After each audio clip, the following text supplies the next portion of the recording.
Hello friends, welcome back. And today I'm going to discuss about this Linux development process.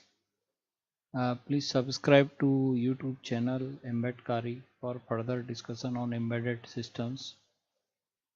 I recommend to use laptop or PC with headphone or at least tablet for watching related YouTube video. I discussed about redirection related stuff 5 T and grep commands in last blog post. I strongly recommend you to read earlier blogs or go through the earlier videos for better understanding.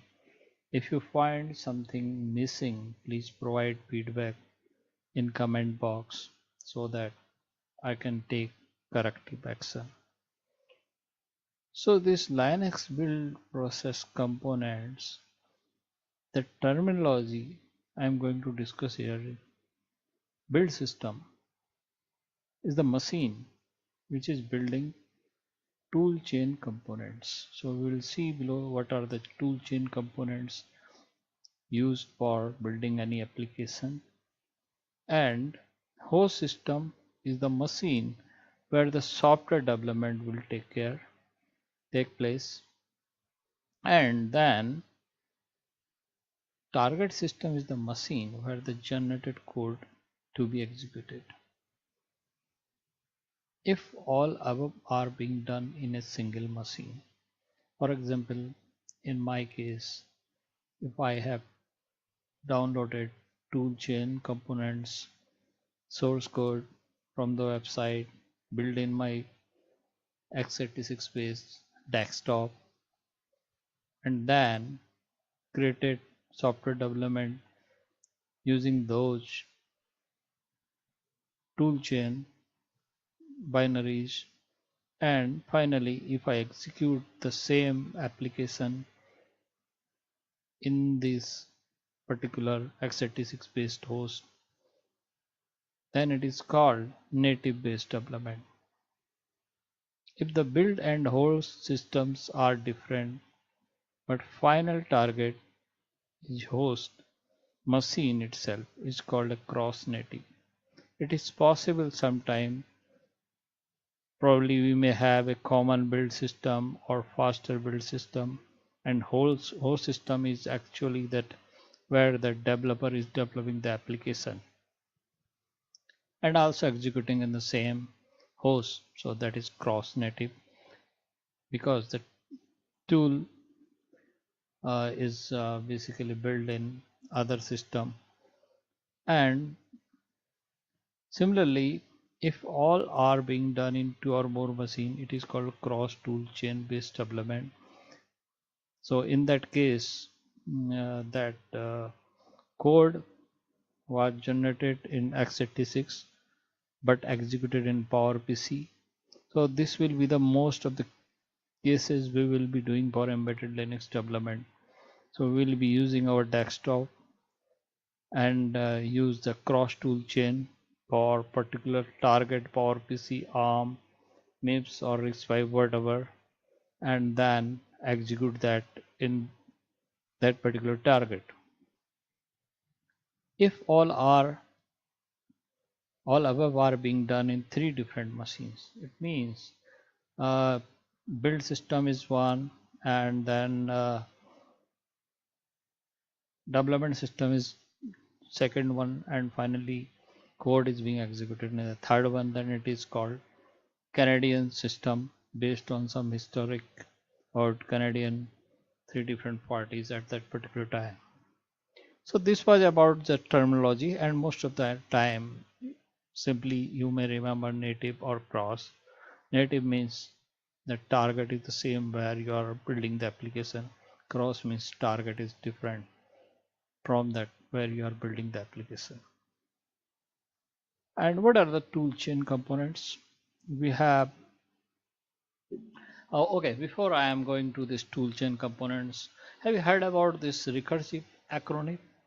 If not, go to the end of this blog. We'll tell you what is this recursive acronym, and we'll discuss in the next some of the next session regarding that. So the basic component of any toolchain are compiler, assembler, and linker.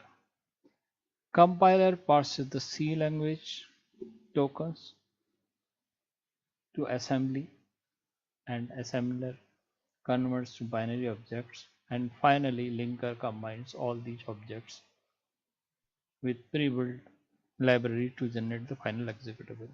So you might be knowing all this, so it's a very simple thing. And we call it like GNU compiler collection, GCC, and for compilation purpose, and GNU debugger, GDB, for source level debugging purpose. And GDB can be, it will be client server kind of thing. So server will be providing all the services for from that where that target machine to the uh, from where client is there. So it may be sometime the same machine, or sometime, in most of the embedded case it will be different machine.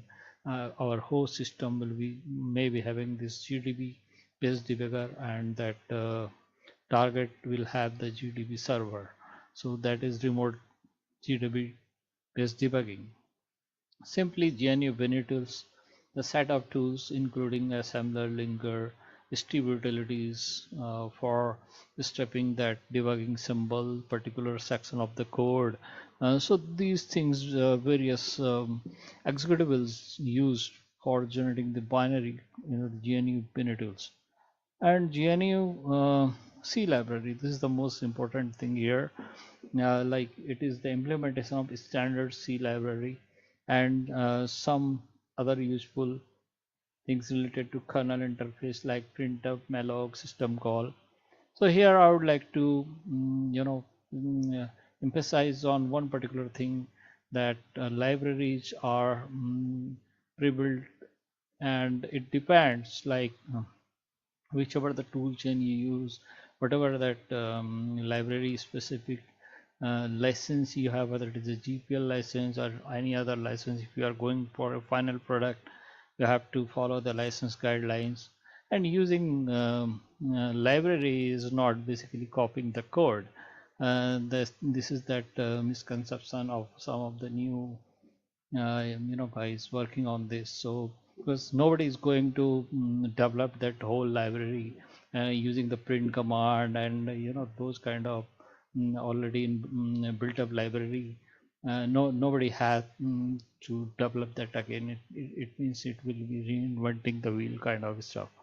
And library, we further, we can have two kind of libraries, like static libraries or dynamic libraries, shared libraries.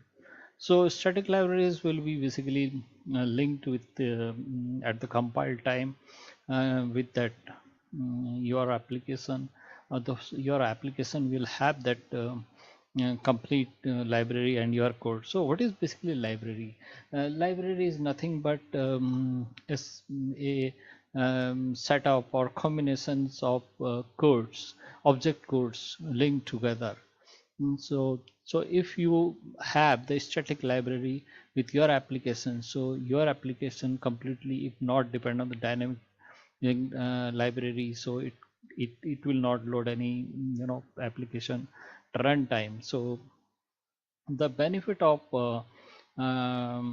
dynamic or shared link libraries is that that runtime, suppose there are multiple applications, so if every application and they are sharing some common library, if every application is going to load that particular library in the RAM, so it will be wrong utilization of the RAM, and performance issue will be there. And so they can use load whatever the first application loaded that library, and other application simply use that shared library. Apart from that, the another benefit may be the runtime. uh, you should be able to change if there is any bug. So runtime, one can unload or load a particular module, or library. So that kind of runtime linking. So it means that from the only difference between static and dynamic, that in dynamic we have posted that linking to the runtime. Okay, so these are named like SO names, shared object names, .so. You will find that dynamic link libraries, and the libraries must be available during compile or link phase. So the application binary does not include these shared objects but is aware of these, and we'll see below that how it is happening. And dynamically loaded or unloaded means modules. So this is the way normally if user is developing some driver and to be loaded by the kernel, so that can be loaded at runtime and similarly unloaded that. And here is one example I have taken of this using the math library. Okay, so in this case, library naming convention means every shared library has a special name called the SO name, and this follows a formal .so and then dot some major version number, then dot, then minor, and minor version 2 kind of thing. So here is one example. I can show you that particular file, cat hello.c, and here you can see I am using this math.h for including this math library, and this printf command is for writing the number, then a scanf for the particular number, and then it is using square root function of that. Let me check whether there is some already hello is running here. So let me kill this and we will discuss all that kill related options later. And oh sorry, I need to provide that number, process number.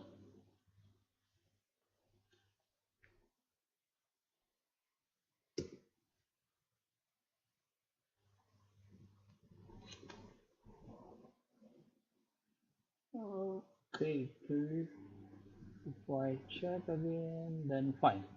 And if I run it, let's say normally if you run this particular, so let's say if I provide number, let's say 16, it will give that for the square root. So that is the normal way, but it exit after that. So what I need to simply, I don't want it to exit. So let's do this thing and then see that hello is there. So there are two things, even if without loading also I can check. Let's say right now there is another application I will show you, hello one. So if I use LDD hello or I use LDD hello one also I can use. Okay, so both provide the whatever the information available at the link time, that is the name of that so form .so this form. Okay, but right now if I use, because I know only one process is on, so if I use lsof and put this process number for hello 3153,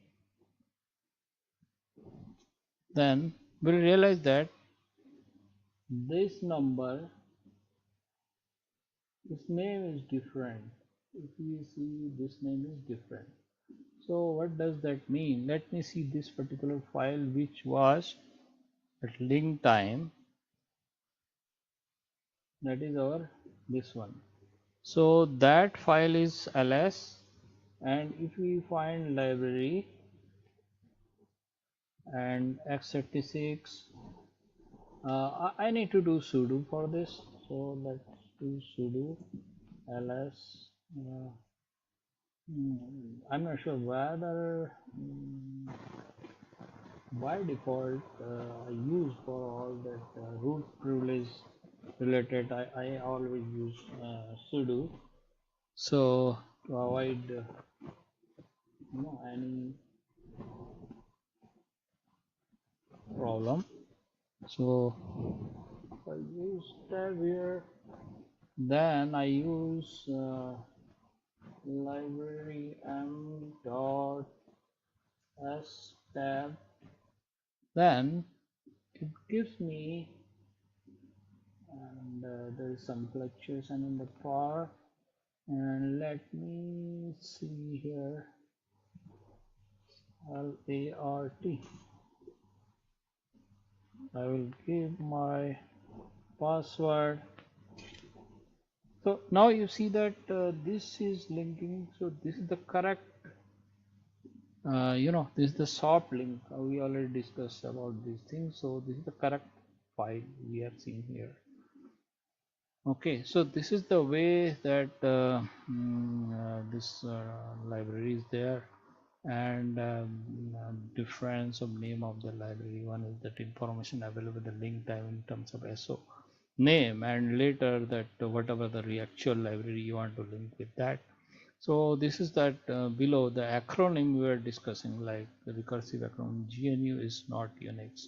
That anyway we will discuss later in some session. And thanks for your time. And if you have not subscribed this channel, please subscribe this and share with the relevant folks. Okay, bye.